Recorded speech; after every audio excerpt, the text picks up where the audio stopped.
என்னடா கையில் தேங்காய் வச்சுக்கிட்டு இருக்க, யார் மண்டியாச்சும் உடைக்க போறீங்கன்னு பார்க்குறீங்களா? இதை வச்சு தாங்க இன்னைக்கு ரெசிபி பண்ண போகிறேன்.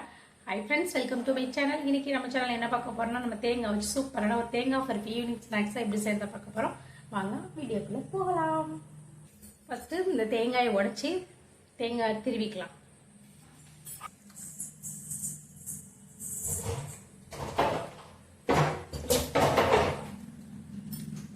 செம்ம டேஸ்ட்டுங்க. எவ்வளோ பெரிய தேங்காய் இது! எங்கள் வீட்டு தேங்காய் நான் ஒரு ஷார்ட் வீடியோவில் சொல்லியிருப்பேன். எங்கள் அப்பா தேங்காய் முடிய வீட்டில் இருந்து வந்து கொடுப்பாங்கன்ட்டு. எங்கள் அப்பா எடுத்து வந்த தேங்காய் தான் பாருங்கள் எவ்வளோ பெருசாக இருக்குது. சரி, நான் திரும்பி எடுத்து வந்துடுறேன். தேங்காய் துருவி எடுத்துக்கிட்டா கரெக்டாக இதால் 1 கப் இருக்குது. இந்த 1 கப் தேங்காய்க்கு நம்ம 1 கப் சர்க்கரை எடுத்துக்கிட்டா நமக்கு அளவு கரெக்டாக இருக்கும். நம்ம செய்ய ஆரம்பிச்சிடலாம். தேங்காய் பருப்பு செய்யறதுக்கு ரொம்ப ரொம்ப ஈஸி. செய்ய தெரியாதவங்க கூட டக்குன்னு 15 நிமிஷத்தில் தேங்காய், சீனி, கொஞ்சமாக நெய் இருந்தாலும் இதை சூப்பராக செஞ்சிடலாம். செய்ய தெரியாதவங்க கூட செஞ்சிடலாம். அவ்வளோ ஈஸியான ரெசிபி, ஆனால் ரொம்ப டேஸ்டான ரெசிபி. வாங்க செய்யலாமா? இப்போ தேங்காயை நம்ம வறுத்து எடுத்துக்கலாம்.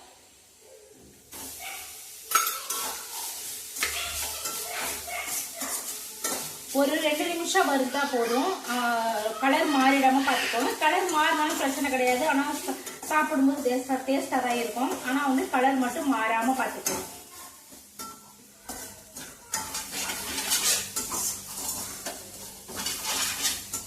இந்த மாதிரி வறுத்து எடுத்துக்கோங்க. தேங்காய் நல்லா வறுக்கும் போது நல்ல ஒரு மணமா இருக்கும்.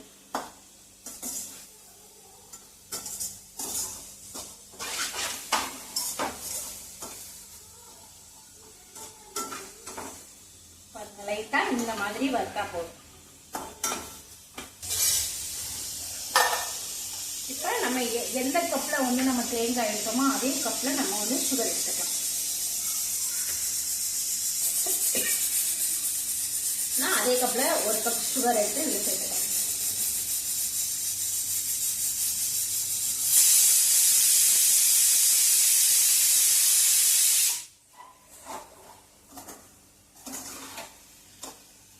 நல்லா மிக்ஸ் பண்ணி விட்டுக்கலாம்.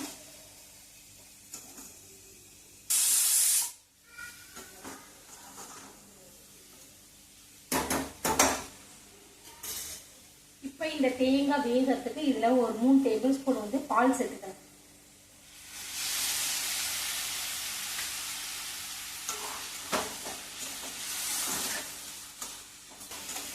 அடி பிடிக்காம நல்லா கிண்டி எடுத்துக்கலாம்.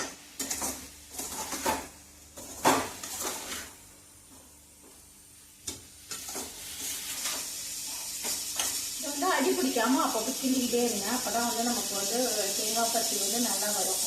அடி பிடிக்காம அப்பப்போ கிண்டிக்கிட்டே இருங்க. தேங்காய் உருக்கி லைட்டாக வேகுது. இந்த ஸ்டேஜ் இன்னும் திக்காகட்டும், நல்லா வேகட்டும். நம்ம போட்ட ஜீனி எல்லாம் உருக்கி தண்ணியா இருக்கு. இது நல்லா கொஞ்சம் திக்காகிற வரைக்கும் நம்ம வெயிட் பண்ணலாம்.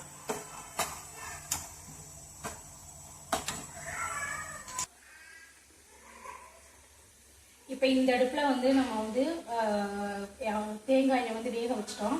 இப்போ இன்னொரு அடுப்பில் நம்ம என்ன பண்ணலாம், நெய்யில் கொஞ்சமாக முந்திரி பருப்பை வறுத்து எடுத்து வச்சுக்கலாம்.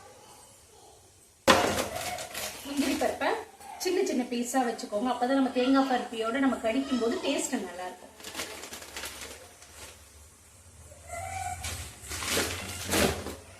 இப்போ நான் ஒரு 7 முந்திரி எடுத்துருக்கேன். இதை நான் என்ன பண்ண போறேன், குட்டி குட்டியாக கட் பண்ணி எடுத்துக்கிறேன். நெய்யில் வறுத்து எடுத்து வச்சுக்கலாம். நெய் சேர்த்துக்கோங்க.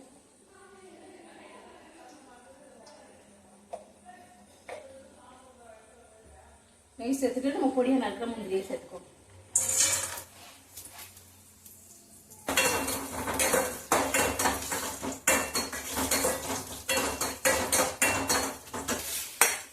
இந்த அளவுக்கு பொடியா, இந்த அளவுக்கு பொன்னிறமா வறுத்து எடுத்துக்கோங்க.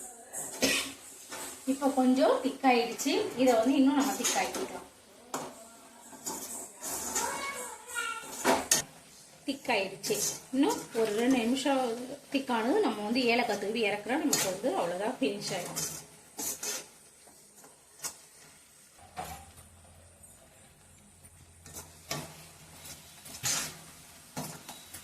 இப்ப இந்த அளவுக்கு திக் ஆகணும்.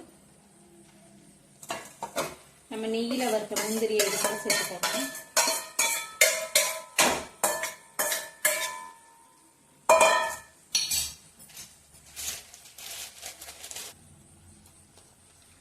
இது கூட 2 ஏலக்காயை பிச்சு போட்டுக்கோங்க வாசத்துக்காக.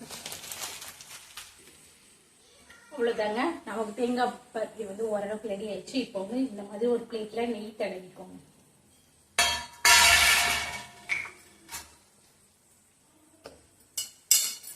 நெய் தடவும் போது நமக்கு வந்து நம்ம ஆறின பிறகு நம்ம பீஸ் போடும்போது ஒட்டாம வரும். அதுக்காக இப்போ அடுப்பை ஆஃப் பண்ணிக்கோங்க. இப்போ இதை அப்படியே நம்ம நெய் தடவில வச்சு தட்டில் ஊற்றிக்கோங்க.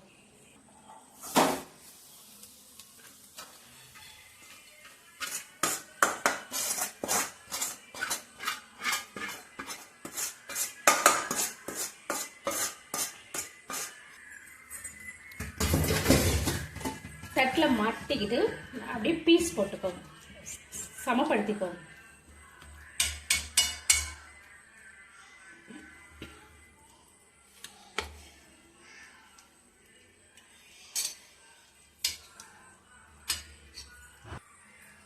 அவ்வளோதாங்க, நம்மளோட தேங்காய் பருப்பி வந்து சூப்பராக ரெடி ஆயிடுச்சு. இப்போ நம்ம இதை என்ன பண்ணணும்னா, ரொம்ப ஆற விட்டுறக்கூடாது. ரொம்ப ஆறுனுச்சுன்னா இதை நம்ம பீஸ் பண்ண முடியாது. அப்போ என்ன பண்ணணும்னா, ஒரு கை பொறுக்கிற சூடு வந்ததும் நம்ம பீஸ் போடலாம். பீஸ் போட்டு நான் உங்களுக்கு காட்டுறேன். ஒரு கை பொறுக்கிற சூடு வரைக்கும் ஆறட்டும். ஒரு 10 நிமிஷம் ஆகும், ஆறட்டும்.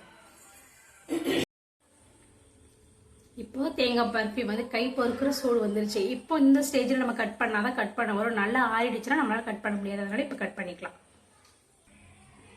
இப்போ பார்த்தீங்கன்னா நமக்கு கத்தி வச்சு பீஸ் போட்டாச்சு. இப்போ சூடாக தான் இருக்கும். நல்லா ஆறின பிறகு எடுத்தோம்னா நமக்கு பீஸ் போட்டு எடுக்கிறதுக்கு கரெக்டாக இருக்கும். ஆறின பாருங்க எவ்வளோ சாஃப்டாக வந்துருக்கு. சூப்பராக இருக்கு. அவ்வளோதாங்க, நம்மளோட இதை வந்து 10-15 நாள் வந்து நம்ம ஸ்டோர் பண்ணி வச்சுக்கலாம். கெட்டு போகாது, அப்படியே இருக்கும். நம்ம ஏர்டைட் கண்டெய்னர் பாக்ஸில் போட்டு வச்சுக்கிட்டா அப்படியே இருக்கும். அவ்வளோதாங்க, நம்மளோட தேங்காய் பருப்பி சூப்பராக ரெடி ஆயிடுச்சு. செம்ம டேஸ்ட்டாகவும் இருக்கு. கண்டிப்பாக ட்ரை பண்ணி பாருங்க. என்னோட சேனலை சப்ஸ்கிரைப் பண்ணிக்கோங்க, லைக் பண்ணிக்கோங்க, ஷேர் பண்ணிக்கோங்க. அவ்வளோதான், நாளைக்கு வேறு ஒரு ரெசிபியில் பார்க்கலாம். டாடா, பாய்.